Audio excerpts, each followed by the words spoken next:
Ny banky foiben'ny Madagaskar araka ny vaovao navoaka ny police pirenena dia nanatanteraka fidirana ifotony rehefa naharay antso fa misy fivezivezena fiara sy olona mampiahiahy eo anivon'ny banky foiben'ny Madagaskar eny Antaninarenina tonga nanamarina sy nanaramaso izany teny antoerana ny aveo anivon'ny service central des affaires criminelles sy ny brigade criminelle ka nazahoana alalana tamin'ny governoran'ny banky foiben'ny Madagaskar ny fisavana ireo mpiasa mivoaka sy miditra. Hita ihany koa fa nisy ireo fiara mivezivezy tonga manatitra vola sy mivoaka mitsinjara vola eny amin'ireo banky tsotra miainga avy ao amin'ny banky foibera araka ny fampitam-baovao hatrany.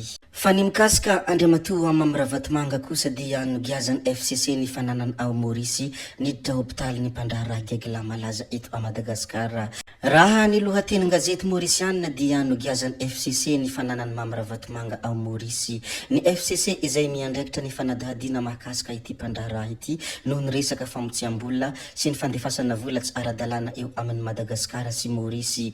Ireo loharanom-baovao hatrany moa no nilaza fa amanjatony tapitrisa dolara ny vola nipetraka amin'ireo banky atsy Maurice. Fantatra ihany koa fa niditra hôpitaly ao amin'ny premium care antoerana ity MPAMDRAHARAHA ity ny Omal Ariva. Mialohany hilazantsika ny zava-misy manaraka mo dia andeha arisika izarakely ity horonan-tsary ity izay teny ambovitsorotra. Maro amin'ny ireo olona mpitazana mo nilaza ny hoe mahamay izany fiarovana izany ary azo antoka tsara hoe ireo olona sasany raha nahita ity horonan-tsary mahafinaritra ity. Ndeha ary hojerentsika kely izany horonan-tsary no comment izany.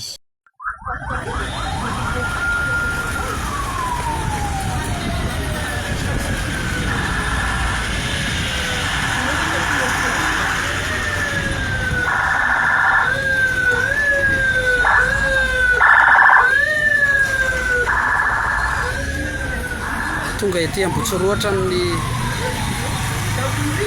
filoha vaovao rehefa avy nanao faniana natao amin'ny ACC.